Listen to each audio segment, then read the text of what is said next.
Hello everyone, welcome back to the channel. Corporate accounting में हम लोगों ने एक चैप्टर स्टार्ट किया है एब्जॉर्प्शन।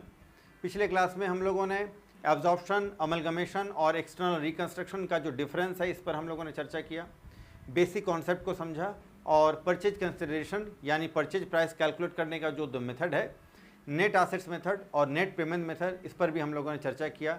सारा बेसिक्स हम लोगों ने कंप्लीट कर लिया। आज हम लोग उसी क्लास को आगे लेकर चलते हैं। आज हम लोग परचेजिंग कंपनी और वेंडर कंपनी दोनों के बुक में जनरल एंट्री सीखेंगे और नेसेसरी अकाउंट्स जो कि परचेजिंग कंपनी के बुक में हम लोग को बनाना होता है उस पर भी हम लोग चर्चा करेंगे। न्यू बैलेंस शीट कैसे बनाते हैं इस पर भी हम लोग चर्चा करेंगे। तो चलिए आज का वीडियो स्टार्ट करते हैं। Let's begin.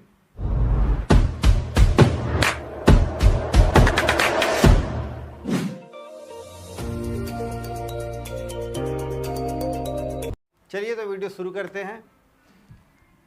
एक परचेजिंग कंपनी है और दूसरा वेंडर कंपनी है। जिसने दूसरी कंपनी को खरीद लिया है उसको बोलते हैं परचेजिंग कंपनी, और जिसने अपने बिजनेस को सेल कर दिया दूसरे कंपनी को उसको बोलते हैं वेंडर कंपनी या सेलिंग कंपनी।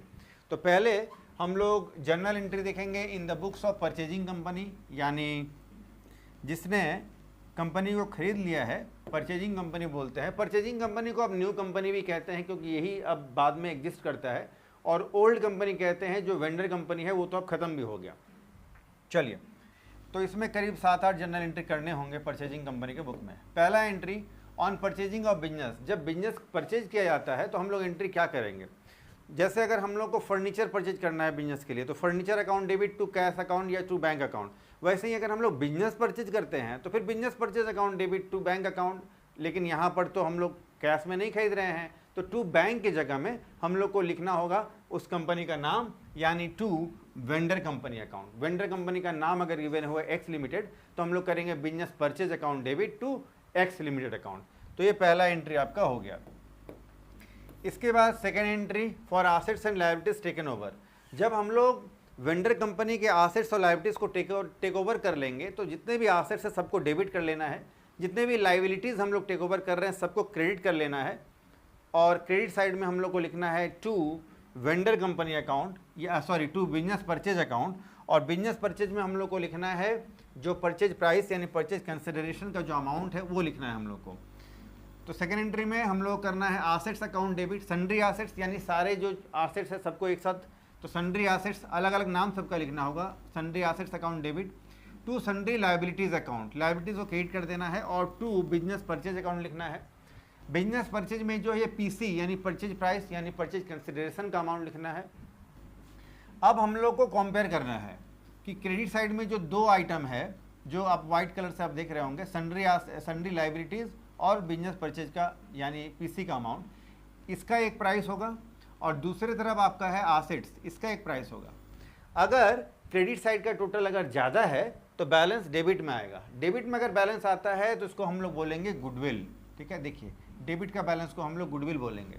लेकिन अकेला सन्ड्री एसेट्स यानी डेबिट का टोटल अगर ज़्यादा है तो क्रेडिट में बैलेंस आएगा। अगर बैलेंस क्रेडिट में आएगा तो उसको हम लोग बोलेंगे कैपिटल रिजर्व। ठीक है, तो हम लोग इसको क्या बोलेंगे, कैपिटल रिजर्व। दोनों तरफ बैलेंस नहीं आएगा, या तो डेबिट में या तो क्रेडिट में, या फिर बैलेंस आएगा ही नहीं तो ना तो कैपिटल रिजर्व ना तो गुडविल। चलो, for payment of purchase paid. अब हम लोग क्या करेंगे, परचेज प्राइस जो है इस पर for payment of purchase price यहाँ होना चाहिए for payment of purchase price paid. जब हम लोग परचेज प्राइस को पे करते हैं तो इसके लिए हम लोग को एक एंट्री करना पड़ेगा। पेमेंट हम लोग किसको करेंगे, तो वेंडर कंपनी को करेंगे हम लोग पेमेंट। तो वेंडर कंपनी को जब पेमेंट करेंगे तो वेंडर कंपनी अकाउंट डेबिट, और अगर शेयर इशू करके पेमेंट कर रहे हैं, शेयर देके पेमेंट कर रहे हैं तो टू शेयर कैपिटल अकाउंट।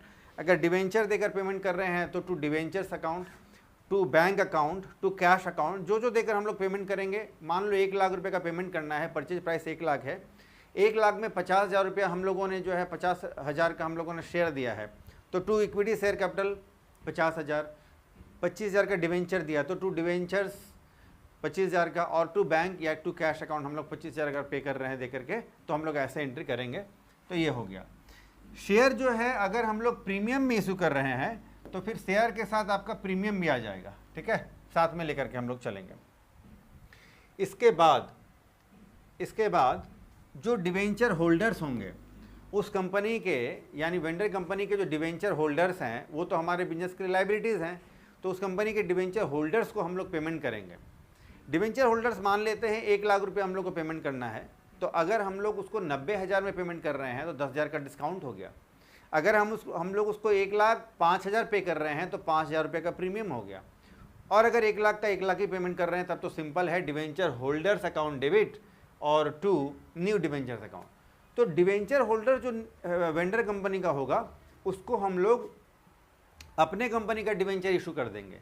मान लेते हैं पुरानी कंपनी का यानी वेंडर कंपनी का डिवेंचर अगर 10% डिवेंचर, नाम होता है डिवेंचर का, आपको पता होना चाहिए, तो 10% डिवेंचर होल्डर्स को हम लोग दे रहे हैं अपना डिवेंचर जो कि 7%, हमारे डिवेंचर का नाम है मान लो 7%, तो 9% debenture holders account debit to 7% debentures account. साथ में अगर प्रीमियम में इशू कर रहे हैं तो 7% डिवेंचर या 2 न्यू डिवेंचर्स अकाउंट के साथ साथ हम लोग 2 सिक्योरिटीज प्रीमियम कर देंगे।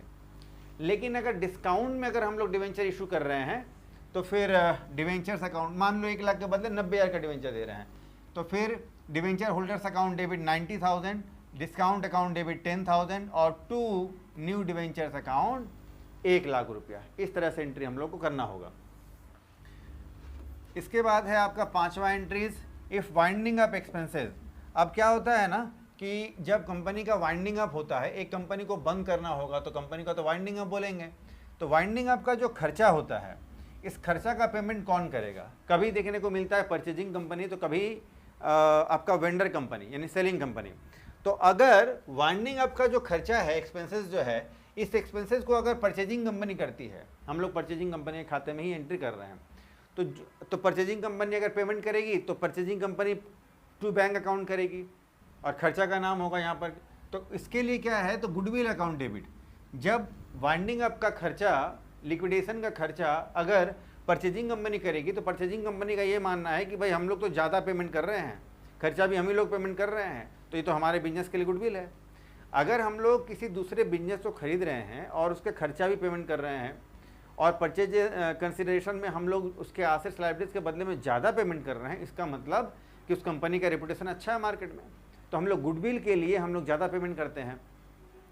तो जब भी हम लोग खर्चा पेमेंट करते हैं वाइंडिंग अप का या ज़्यादा पेमेंट करते हैं तो गुडविल हम लोग, अभी हम लोगों ने ऊपर में भी देखा था सेकेंड एंट्री में, तो goodwill account debit to bank account हम लोग को ये एंट्री करना पड़ेगा। ठीक है। फॉर कॉन्ट्रा एंट्री, कॉन्ट्रा दोनों तरफ से। कॉन्ट्रा क्या होता है, जैसे एक सिमिलर तरह के, जैसे हम लोगों ने पिछले क्लास में बात किया कि सिमिलर तरीके के या सिमिलर जो आइटम्स या प्रोडक्ट के जो कंपनीज़ हैं, जनरली ऐसे ही कंपनी आपस में एब्जॉर्प्शन, अमलगमेशन या रिकन्स्ट्रक्शन का बात करते हैं या एब्जॉर्प्शन या अमलगमेशन करते हैं। तो ऐसी कंपनीज में क्या होता है, आपस में भी तो ट्रांजैक्शन होते होंगे। तो मान लेते हैं कि हमारे कंपनीज का डेटर्स और दूसरे कंपनी का जो क्रेडिटर्स है, या हमारी कंपनी का क्रेडिटर्स और दूसरे कंपनी का डेटर्स अगर ऐसा है और आपस में अगर हम लोग उधार में माल खरीद रहे हैं, बेच रहे हैं, आपस में अगर मान लेते हैं, तो जिस कंपनी को हम लोगों ने अपने में एब्जॉर्ब किया है, अपने में मिला लिया है, यानी हमारी वेंडर कंपनी से अगर हम लोग माल खरीद रहे थे तो वहाँ डेटर्स रहा होगा, वो हमारे लिए क्रेडिटर्स रही होगी। तो ऐसे केसेस में हम लोग क्या करते हैं, ये हम लोग म्यूचुअल सेटलमेंट कर लेते हैं। उनका डेटर्स और क्रेडिटर्स अब क्या करना, अब तो कंपनी को ही खरीद लिया हम लोगों ने, तो ऐसे केसेस में इसको सेटल करने के लिए एक कॉन्ट्रा एंट्री पास करना पड़ता है। उसके क्रेडिटर्स को हम लोगों ने ले लिया, सारे एसेट लायबिलिटी को ले लिया, तो क्रेडिटर्स को भी ले लिया, तो हम लोग एक एंट्री, कॉन्ट्रा एंट्री पास करते हैं, creditors account debit to debtors account या sundry creditors account debit to sundry debtors account. इससे उसका जो वेंडर कंपनी का जो क्रेडिटर्स जो था उसको हम लोगों ने डेबिट कर लिया, तो क्रेडिटर्स खत्म, सेटल हो गया। मान लो 1 लाख से था तो 1 लाख का क्रेडिटर्स को हम लोग डेबिट कर लेंगे, तो 1 लाख से क्रेडिटर्स जो है वो खत्म हो जाएगा। और टू डेटर्स अकाउंट, तो डेटर्स डेबिट आइटम होता है, क्रेडिट करेंगे तो सेटल हो गया, तो sundry creditors account to sundry debtors account. और ये कॉन्ट्रा एंट्रीज को हम लोग बोलते हैं, आपस में डेटर्स और क्रेडिटर्स को सेटल करने के लिए करते हैं। इसके बाद एक एंट्री है on issue of new shares. जब हम लोग नया शेयर इशू करते हैं, हमारी कंपनी को मान लो और कैपिटल की जरूरत पड़ी, इस एंट्री का जो है ये एब्जॉर्प्शन से कोई लेना देना नहीं है, वेंडर कंपनी से कोई लेना देना नहीं है। कंपनी अपनी मर्जी से अपने लिए, अपनी कंपनी के लिए शेयर कैपिटल को एक्सपेंड करना चाहती है और शेयर इशू करना चाहती है, कैपिटल चाहिए, पैसा चाहिए, तो कंपनी शेयर इशू कर सकती है। तो सेम पहले जैसा सिंपल एंट्री होगा, bank account debit to equity share capital account, इसमें कोई नई बात नहीं है, कॉमन एंट्री ये होता है। ये 7 एंट्री हो गया। इसके बाद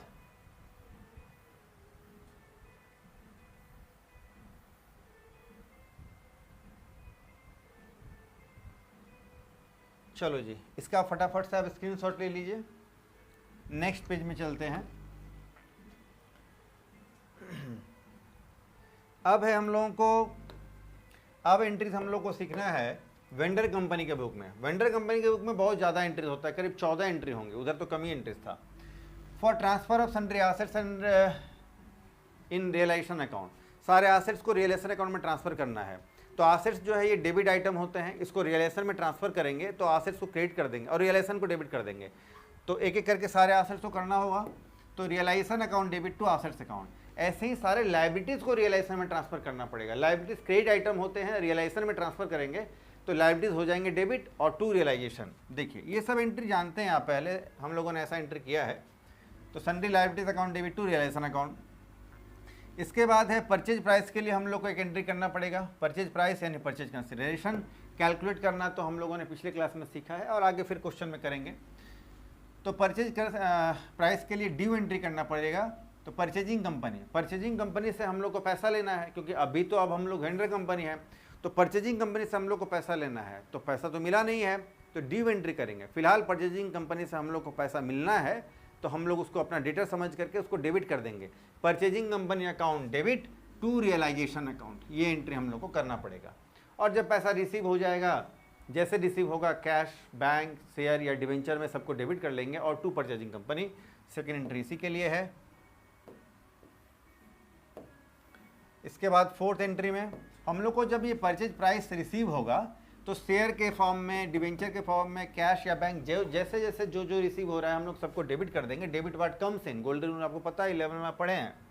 तो shares in purchasing company, debentures in purchasing company, bank account debit और टू परचेजिंग कंपनी अकाउंट। हो गया परचेज प्राइस रिसीव हम लोगों को। अब ये जो परचेज प्राइस हम लोगों ने रिसीव किया है, ये पैसा कंपनी का नहीं, ये पैसा किसका है? मालिकों का है। मालिक कौन है कंपनी का? Share holders. तो इक्विटी शेयर होल्डर्स को ये सारा पैसा ट्रांसफर कर देना होता है। तो इक्विटी शेयर होल्डर्स अकाउंट, तो फिर equity share holders account debit to equity shares in purchasing company. Purchasing company से जो हम लोगों ने शेयर्स रिसीव किया है, जो हम लोग को डिवेंचर मिला है, जो बैंक के थ्रू जो पैसा मिला है, इन सारी चीज़ों को हम लोग अपने इक्विटी शेयर होल्डर्स में डिस्ट्रीब्यूट कर देंगे। तो उनको मिलेगा तो equity share holders account debit और ये सब चला जाएगा तो to equity shares in purchasing company. और अगर सिक्योरिटीज प्रीमियम मिला है, अगर हम लोगों को बैंक बैलेंस कुछ पैसा मिला है, इन सबको हम लोग अपने इक्विटी शेयर होल्डर्स में ट्रांसफर कर देंगे। सिक्स्थ एंट्री में for transfer of purchase price to preference share holders, अगर प्रेफरेंस शेयर होल्डर्स को भी अगर कुछ पे करना है तो फिर प्रेफरेंस शेयर होल्डर्स को ही पे करेंगे। प्रेफरेंस शेयर होल्डर्स को प्रेफरेंस शेयर पे करते हैं, इक्विटी शेयर होल्डर्स को इक्विटी शेयर पे करते हैं। लेकिन जनरली प्रेफरेंस शेयर बहुत कम क्वेश्चन में आपको देखने को मिलेगा या नहीं देखने को मिलेगा, लेकिन एंट्री है तो हम लोग देख लेते हैं। तो preference share holders account debit to preference shares in purchasing company account. Purchasing company से हम लोग को अगर प्रेफरेंस शेयर मिला है तो वो हम लोग अपने प्रेफरेंस शेयर होल्डर्स को पेमेंट कर देंगे। अगर हम लोग कुछ एक्स्ट्रा पेमेंट अगर हम लोग कर रहे हैं, ज़्यादा पेमेंट कर रहे हैं, तो इस बैलेंस को हम लोग लिखेंगे रियलाइजेशन अकाउंट। और अगर हम लोग कम पेमेंट कर रहे हैं तो क्रेडिट साइड में हम लोग लिखेंगे लेस पेमेंट अगर करें क्रेडिट साइड में रियलाइजेशन अकाउंट। तो रियलाइजेशन जो है हम लोग को बैलेंस को लिखना है, यानी preference share holders account debit, ये होगा डेबिट में, और क्रेडिट में होगा to preference shares in purchasing company और टू बैंक, ये क्रेडिट और ये डेबिट। बैलेंस अगर डेबिट में आ रहा है तो डेबिट में लिखेंगे to realisation, realisation account debit. Balance अगर क्रेडिट में आ रहा है तो लिखेंगे टू रियलाइजेशन। बैलेंस अगर नहीं आ रहा है तो फिर ना डेबिट में ना क्रेडिट में रियलाइजेशन होगा। चलो जी, एंट्री नंबर 7, सातवां एंट्री। सातवां entry, if winding up expenses, यानी कंपनी का जो वाइंडिंग अप यानी लिक्विडेशन का जो खर्चा है, अगर उधर हम लोगों ने देखा था परचेजिंग कंपनी पे कर रही थी, अब हम लोग देख रहे हैं अगर वेंडर कंपनी पे कर रही है तो वेंडर कंपनी का खाते में एंट्री दिख रहे हैं। तो क्या एंट्री करेंगे हम लोग? तो एंट्री करेंगे रियलाइजेशन अकाउंट, क्योंकि ये रियलाइजेशन अकाउंट बनाएगी और सारे खर्चे को, इनकम गेन को, प्रॉफिट को ये रियलाइजेशन अकाउंट में शो करती है। तो ये बिजनेस के लिए खर्चा है, खर्चा को डेबिट साइड में लिखते हैं। तो realisation account debit to bank account, ठीक है।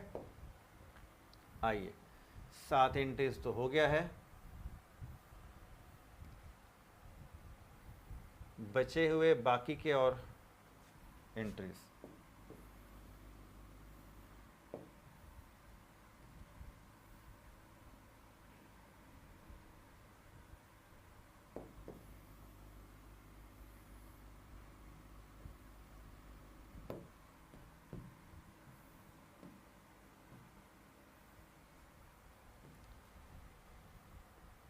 ये 8वां एंट्रीज देखिए, if any assets is disposed of और सोल्ड बाय वेंडर कंपनी, यानी वेंडर कंपनी अगर किसी एसेट्स को खुद बेचती है, यानी अगर कोई ऐसा एसेट्स बचा रह गया जिसको कि परचेजिंग कंपनी ने टेक ओवर नहीं किया, तो ऐसे एसेट्स को जो है वेंडर कंपनी खुद सेल करेगी। तो इसके लिए सिंपल एंट्री होता है realisation account, sorry bank account debit to realisation account. और अगर ऐसे ही कुछ लायबिलिटीज़ का अगर वो पेमेंट खुद करती है तो फिर होगा realisation account debit to bank account. ये पहले जैसा ही एंट्री होता है।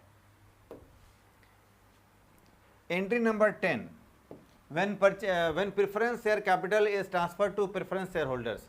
अब हम लोग प्रेफरेंस शेयर होल्डर्स हमारे यहाँ जो है, उन प्रेफरेंस शेयर होल्डर्स को प्रेफरेंस शेयर्स जो है वो प्रेफरेंस शेयर को हम लोग ट्रांसफ़र कर देंगे। चूँकि अब कंपनी वाइंडिंग अप हो रही है, कंपनी बंद हो रही है, तो हम लोग क्या करेंगे, प्रेफरेंस शेयर कैपिटल को डेबिट कर देंगे। शेयर कैपिटल बिजनेस के लिए क्रेडिट आइटम होता है, जब शेयर होल्डर्स को ट्रांसफ़र कर रहे हैं तो उसको डेबिट करेंगे, खत्म हो जाएगा।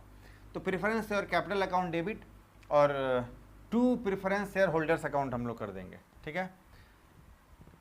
अगर अब हम लोग रियलाइजेशन अकाउंट बनाएंगे और रियलाइजेशन अकाउंट बना करके अगर प्रॉफिट आता है या लॉस आता है, तो प्रॉफिट अगर आता है तो इसके लिए हम लोग एंट्री करेंगे realisation account debit to equity share holders account, यानी प्रॉफिट को जो है हम लोग अपने इक्विटी शेयर होल्डर्स में डिस्ट्रीब्यूट कर देंगे।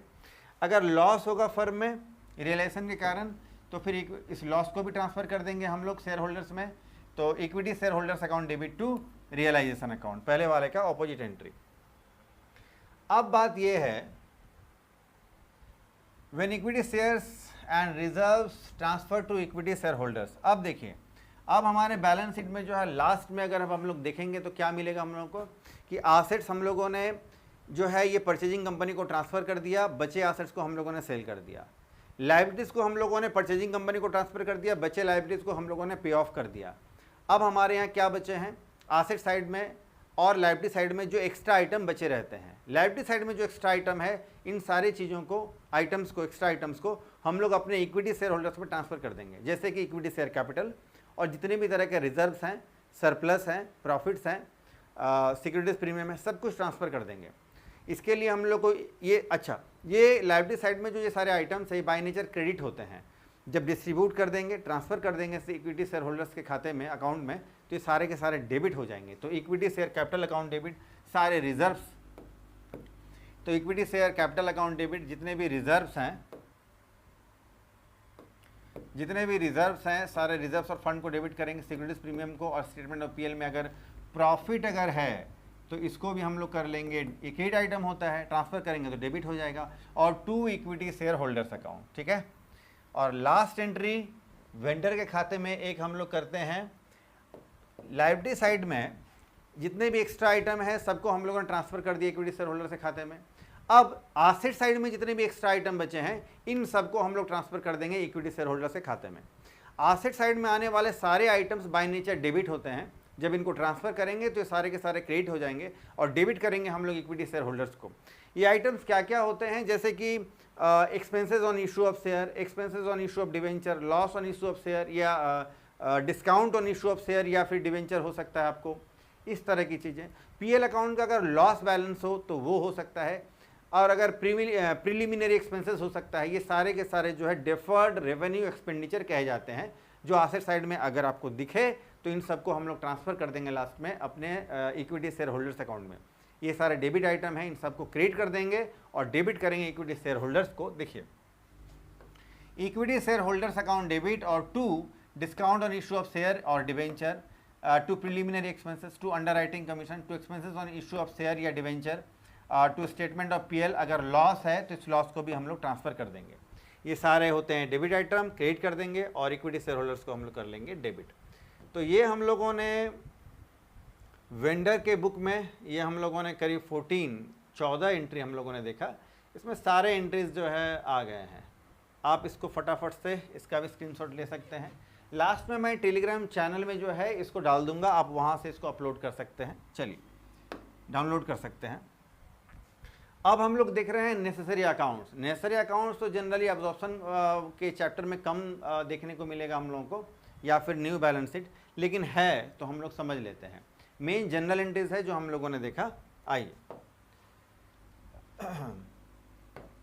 तो अब हम लोग बात करेंगे, इसमें नेसेसरी अकाउंट के नाम पर जो है एक तो बनता है, करीब 6-7 अकाउंट बनते हैं, लेकिन जनरली मैक्सिमम क्वेश्चन में जनरली 4 अकाउंट बनते हैं, 4 से 5 अकाउंट। तो पहला तो आपका रियलाइजेशन अकाउंट बनेगा, इसके बाद परचेजिंग कंपनी अकाउंट बनेगा, और shares in new company account बन सकता है, debentures in new company account बन सकता है, कैश या बैंक अकाउंट बन सकता है, और गुडविल अकाउंट जरूरत पड़े तो लास्ट में हम लोग बना सकते हैं। यही सारा अकाउंट हम लोग को बनाना पड़ता है। तो सबसे पहले हमारा है रियलाइजेशन अकाउंट। देखिए ये सारे अकाउंट हैं, realisation account, purchasing company account, bank account, share holders account, और जो नहीं है यहाँ यानी shares in new company account, debentures in new company account, goodwill account, अभी हम लोग देखेंगे ये सब। आइए तो सबसे पहले तो हम लोग को देखना है रियलाइजेशन अकाउंट। रियलाइजेशन अकाउंट जो आपने पढ़ा है वो पहले जैसा ही करेंगे सारा कुछ। सबसे पहले सारे एसेट्स को ट्रांसफ़र कर देंगे, और क्रेडिट साइड में लायबिलिटीज़ को हम लोग ट्रांसफ़र कर देंगे, और इसके बाद अगर कोई एक्सपेंसेस वगैरह है तो टू बैंक अकाउंट कर देंगे एक्सपेंसेस को। और अगर हम लोगों ने प्रीमियम पर अगर हम लोगों ने पेमेंट किया है डिवेंचर्स को, तो उधर हम लोगों ने रियलाइजेशन अकाउंट में जो लिखा था वही रियलाइजेशन का जो है प्रीमियम का बैलेंस यहाँ पर आ जाएगा। इसके बाद टू लिक्विडेशन एक्सपेंसेस अगर हम लोगों ने पेमेंट किया है तो लिखेंगे। और क्रेडिट साइड में जो है, क्रेडिट साइड में हम लोग अगर प्रोविज़न फॉर बैड डेट वगैरह कोई है, प्रोविज़न फॉर इन्वेस्टमेंट अगर है, डिवेंचर्स एंड लायबिलिटीज़ जितने भी है सब क्रेडिट में एसेट्स को डेबिट में ट्रांसफ़र करेंगे, लायबिलिटीज़ को क्रेडिट में ट्रांसफ़र करेंगे। और परचेज प्राइस जो है न्यू कंपनी या परचेजिंग कंपनी को यहाँ लिखेंगे परचेज प्राइस। अब अगर ये इस अकाउंट में लॉस होता है तो शेयर होल्डर्स अकाउंट में ट्रांसफ़र करेंगे अगर लॉस है तो, और अगर प्रॉफिट आया है तो उसको भी हम लोग शेयर होल्डर्स अकाउंट में ट्रांसफ़र करते हैं, जो हम लोगों ने पहले देखा था। ये आसान है, ये क्वेश्चन जब हम लोग सॉल्व करेंगे तब आपको अच्छे से समझ में आएगा। अभी हम लोग मोटे तौर पर बस एक बार देख ले रहे हैं। इसके बाद हम लोग बनाएंगे परचेजिंग कंपनी यानी न्यू कंपनी अकाउंट हम लोग बनाएंगे। ये हम लोग वेंडर के बुक में देख रहे हैं, है ना। तो परचेजिंग कंपनी क्या है, तो जिस कंपनी ने हमारे फर्म को बिजनेस को खरीदा उसके लिए हम लोग अकाउंट बनाएंगे। पहला तो रियलाइजेशन अकाउंट, यहाँ पर परचेज प्राइस हम लोग लिखेंगे। परचेज प्राइस जैसे रिसीव हुआ है, मोड ऑफ पेमेंट उसको हम लोग क्रेडिट साइड में लिखेंगे, जैसे कि by bank account, by shares in new company, by debentures in new company, और अगर कोई एक्सपेंसेस का पेमेंट किया तो बाय बैंक अकाउंट, सबको हम लोग यहाँ क्रेडिट में टोटल कर लेंगे जब। और यहाँ पर टू बैंक अकाउंट अगर कोई खर्चा वगैरह हम लोगों ने पे किया है तो। इस तरह से न्यू कंपनी अकाउंट बनता है, काफ़ी आसान है। फिर बनेगा हमारा share holders account. Share holders account क्या है, ये हमारा शेयर होल्डर्स अकाउंट यानी जो ओल्ड कंपनी यानी जो वेंडर कंपनी है, जो बंद हो गई जो कंपनी, उसका शेयर होल्डर्स अकाउंट हम लोग बनाना सीख रहे हैं। तो ये क्या करेगी, शेयर होल्डर्स को जो है सारा अपना जो है इक्विटी शेयर कैपिटल दे देगी, जो भी सिक्योरिटीज प्रीमियम है, जितने तरह के रिजर्व्स हैं, फंड्स हैं, प्रॉफिट्स हैं, पीएल अकाउंट के, सबको ट्रांसफ़र कर दिया जाता है। और एंट्री जो हम लोगों ने देखा था वही एंट्री हम लोग यहाँ करेंगे, है ना। तो जो क्रेडिट आइटम्स होते हैं यानी लायबिलिटी साइड में जो भी आइटम्स होते हैं, जैसे कि share capital, fund, reserve, profit वगैरह, वो सब आ जाएगा क्रेडिट साइड में, क्योंकि उसको डेबिट करते हैं। और टू शेयर होल्डर, तो डेबिट, तो शेयर होल्डर क्रेडिट हुआ तो क्रेडिट साइड में आ जाएगा सारे के सारे। डेबिट साइड में आएगा जो एसेट साइड में जो एक्स्ट्रा ऑर्डिनरी आइटम थे, यानी expenses on issue of share, expenses on issue of debenture, discount या loss on issue of share या डिवेंचर, या प्रिलिमिनरी एक्सपेंसेस, इस तरह के जो डिफर्ड रेवेन्यू एक्सपेंडिचर हैं वो आ जाएंगे डेबिट में। और अगर पीएल का लॉस है तो वो आ जाएगा, ठीक है, शेयर होल्डर्स अकाउंट। इसके बाद अब हम लोग बनाते हैं बैंक अकाउंट। बैंक अकाउंट तो भाई बिल्कुल सिंपल है, हम लोग ओपनिंग बैलेंस से जो है बैंक अकाउंट को स्टार्ट करेंगे, और जितने भी पैसे बैंक हम लोग को मिल रहे हैं, चाहे वो परचेजिंग कंपनी से मिल रहा हो या एक्सपेंस उसने हमारा पे किया हो, किसी भी तरीके से जो पैसा रिसीव हो रहा है सबको डेबिट में ट्रांसफ़र करेंगे। जो भी पेमेंट हम लोग कर रहे हैं, यानी रियलाइजेशन का जो हम लोगों ने खर्चा पेमेंट किया, अगर किसी क्रेडिटर्स को पेमेंट किया, अगर किसी डिवेंचर होल्डर्स को हम लोगों ने पेमेंट किया है, रियलाइजेशन अगर एक्सपेंसेस का पेमेंट किया है, और भी अगर हम लोगों ने लिक्विडेशन का शेयर होल्डर्स को कोई भी अगर हम लोगों ने पेमेंट किया है, ये सारे क्रेडिट साइड में आएंगे। और बैंक अकाउंट का टोटल जो है ऑटोमेटिकली इक्वल हो जाएगा, अपने आप टैली कर जाएगा। इसके बाद है हम लोग को गुडविल अकाउंट, जो कि बहुत कम क्वेश्चन में देखने को मिलता है, जनरली नहीं बनाना होता है, लेकिन अगर है तो हम लोग फॉर्मेट देख ले रहे हैं।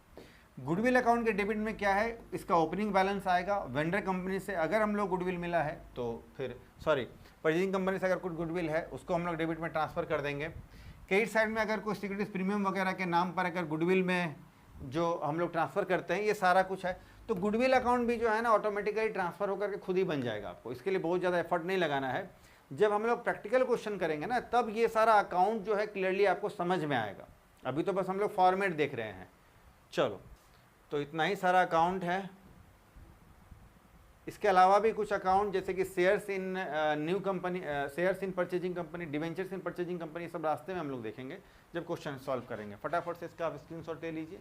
चलो, तो आज हम लोगों ने एब्जॉर्प्शन चैप्टर का जो general entries in the books of purchasing company, general entries in the books of vendor company देखा, और necessary accounts in the books of vendor company हम लोगों ने देख लिया।